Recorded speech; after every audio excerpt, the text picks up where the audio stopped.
Assalamualaikum warahmatullahi wabarakatuh. Selamat datang di presentasi saya, tugas akhir mata kuliah Audit TI. Pada kesempatan kali ini, saya akan menyampaikan tentang COVID 2019. Sebelumnya, perkenalkan saya, Fataroni Atila Rahman, dari jurusan Sistem Informasi Fakultas Teknik Universitas Trunojoyo Madura. Langsung saja masuk ke pembahasan yang pertama, yaitu Introduction. Apa itu COVID? COVID adalah kerangka tujuan untuk tata kelola dan manajemen perusahaan yang ditujukan untuk keseluruhan perusahaan. COVID mendefinisikan komponen dan faktor desain untuk membuat dan mempertahankan sistem tata kelola yang paling sesuai dengan perusahaan. Kerangka kerja COVID 2019 diakui secara global akan membantu memastikan tata kelola perusahaan untuk teknologi dan informasi bersifat efektif, mendukung proses implementasi yang lebih mudah dan dapat disesuaikan, serta memperkuat peranan COVID secara berkelanjutan sebagai pendorong utama inovasi dan transformasi bisnis. Tujuan diterapkannya TI di perusahaan. Pada COVID 2019, fokus utama pengelolaan sumber daya ada pada teknologi dan informasi. COVID 2019 diperlukan untuk tujuan penerapan teknologi. Dengan penerapan teknologi ini diharapkan dapat menciptakan sebuah value. Value adalah sesuatu yang dipersepsi oleh penerimanya. Dalam hal ini, penerima adalah stakeholder perusahaan atau biasanya atasan atau dewan direksi. Value apa yang diharapkan akan terbentuk? Yang pertama, realisasi manfaat teknologi informasi. Yang kedua, optimisasi risiko. Dan yang ketiga, optimisasi sumber daya teknologi informasi.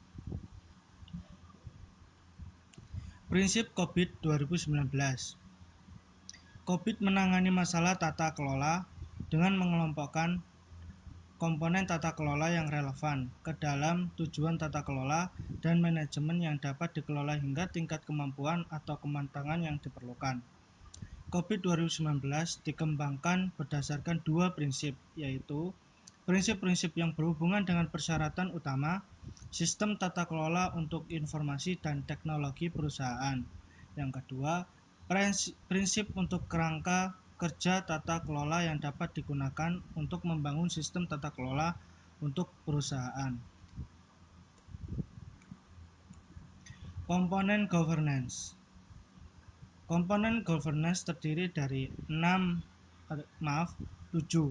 proses menggambarkan serangkaian praktik dan kegiatan yang terorganisir untuk mencapai tujuan tertentu dan menghasilkan serangkaian output yang mendukung pencapaian tujuan TI secara keseluruhan. Yang kedua, struktur organisasi adalah entitas pengambil keputusan utama dalam suatu perusahaan. Yang ketiga, informasi menyebarkan ke seluruh organisasi dan termasuk semua informasi yang diproduksi dan digunakan oleh perusahaan. Yang keempat, SDM, keterampilan kompetensi, diperlukan untuk keputusan yang baik, pelaksanaan tindakan korektif, dan penyelesaian semua kegiatan berhasil. Yang kelima, prinsip kebijakan dan prosedur, menerjemahkan perilaku yang diinginkan ke dalam panduan praktis untuk manajemen sehari-hari. Budaya etika, perilaku individu perusahaan sering dianggap remeh sebagai faktor dalam kegiatan tata kelola. Yang ketujuh, layanan, infrastruktur, dan aplikasi, mencakup infrastruktur, teknologi yang menyediakan sistem tata kelola bagi perusahaan untuk pemrosesan T dan I.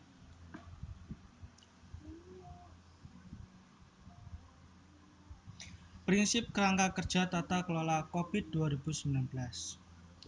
Ruang lingkup COVID 2019 adalah yang pertama, tata kelola governance yang memastikan bahwa kebutuhan kondisi dan opsi pemangku kepentingan atau stakeholder dievaluasi untuk menentukan tujuan perusahaan yang seimbang dan yang telah disepakati.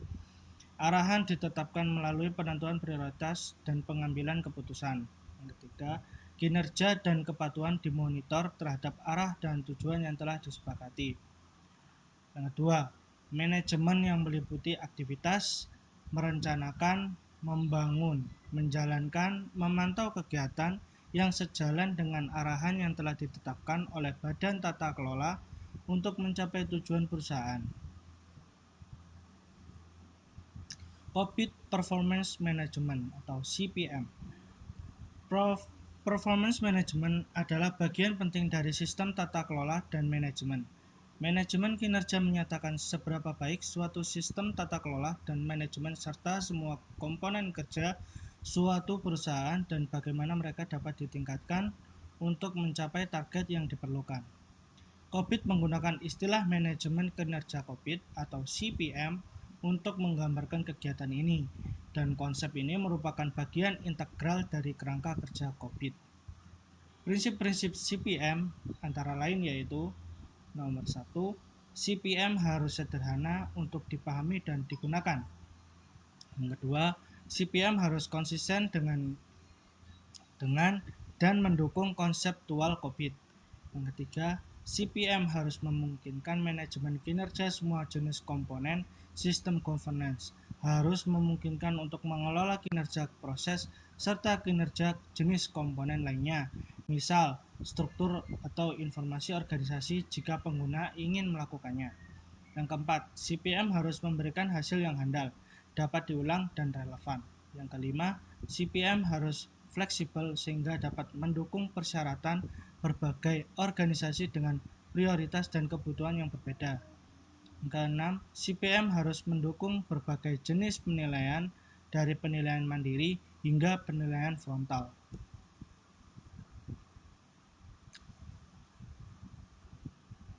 Kemampuan atau capability akan berhubungan dengan area spesifik. Dalam CMMI disebut sebagai proses area. Kematangan atau maturity merujuk pada suatu set kemampuan pada proses area, baik capability atau maturity, memiliki tingkat atau level yang menunjukkan makin tingginya level, maka akan semakin bagus.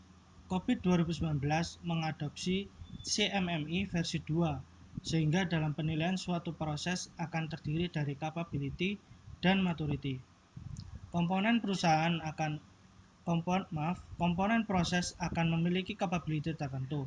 Selain itu, komponen yang juga akan memiliki capability tertentu. Untuk sekumpulan komponen pada proses area tertentu, misal pada EDM 01, maka akan dianggap memiliki maturity level tertentu. Artinya, maturity level akan memiliki nilai jika capability untuk proses dan capability untuk komponen lainnya berhasil ditemukan. Hasil proses berhubungan satu ke satu dengan praktiknya. Contoh, APO 01.01 desain sistem manajemen untuk T dan I perusahaan akan memiliki hasil proses AP0 APO 01.01 sistem manajemen untuk T dan I perusahaan dirancang. Tingkat capability. Tingkat kemampuan adalah suatu ukuran seberapa baik proses diimplementasikan dan dilakukan. Cara menentukan tingkatan dari rating process activity dapat menggunakan serangkaian peringkat lolos atau tidak lolos, atau bisa juga menggunakan metode pemeringkatan antara lain fully sepenuhnya. Tingkat kemampuan dicapai jika lebih besar dari 85%, largely atau sebagian besar. Tingkat kemampuan dicapai antara 50% dan 85%, partially atau sebagian. Tingkat kemampuan dicapai antara 15% dan 50%, not atau tidak. Tingkat kemampuan dicapai kurang dari 15%. Maturity level for focus area. Proses NIM dapat dinilai tingkat kematangannya menggunakan fokus area maturity level. Tingkat kematangan terkait dengan area fokus, misalnya kumpulan tujuan tata kelola dan manajemen dan komponen yang mendasarinya. Dan tingkat kematangan tertentu dicapai jika semua proses terkandung dalam area fokus mencapai tingkat kemampuan tertentu. Rancangan Desain Tata Kelola COVID 2019. Rancangan Desain Tata Kelola COVID 2019 merupakan langkah-langkah bagi kita untuk menentukan proses-proses mana yang harus diprioritaskan dalam tata kelola teknologi informasi. Tapi kita juga bisa menggunakan pendekatan lain berupa pendekatan survei awareness COVID 2019 yang akan saya jelaskan di akhir presentasi. Faktor desain tata kelola. Dalam membuat rancangan sistem tata kelola dengan COVID 2019, terdapat suatu faktor desain. Faktor desain merupakan faktor-faktor yang bisa mempengaruhi desain tata kelola sistem informasi perusahaan. Rumus tingkat pengaruh faktor desain. Toolkit COVID 2019 menggunakan tingkat pengaruh atau degree of influence dari masing-masing faktor desain terhadap ke-40 model inti untuk menentukan lingkup atau model inti yang dipilih. Seperti rumus di bawah. D sama dengan round to multiple dan seterusnya. Rumus hasil lingkup awal atau initial scope.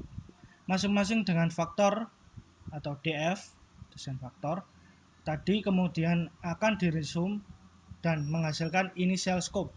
Secara prinsip, konflik kepentingan prioritas diselesaikan pada tingkat awal, yang mana X1 diturunkan dari pendekatan ini.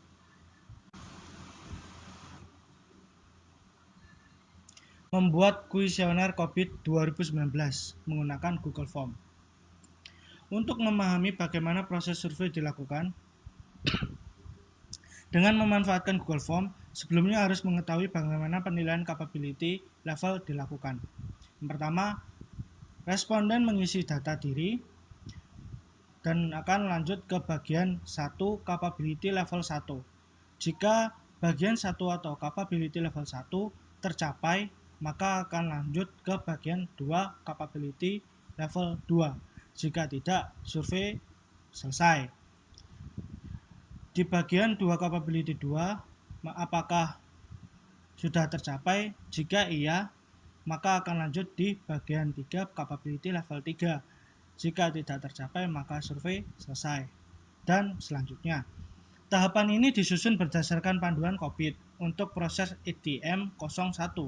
Karena untuk capability untuk EDM 01 adalah maksimalnya 4 level. Tidak menutup kemungkinan untuk proses lainnya bisa sampai 5 level. Seperti itu. Oke, baik. Itu adalah akhir dari presentasi saya. Semoga bermanfaat. Saya tutup. Wassalamualaikum warahmatullahi wabarakatuh.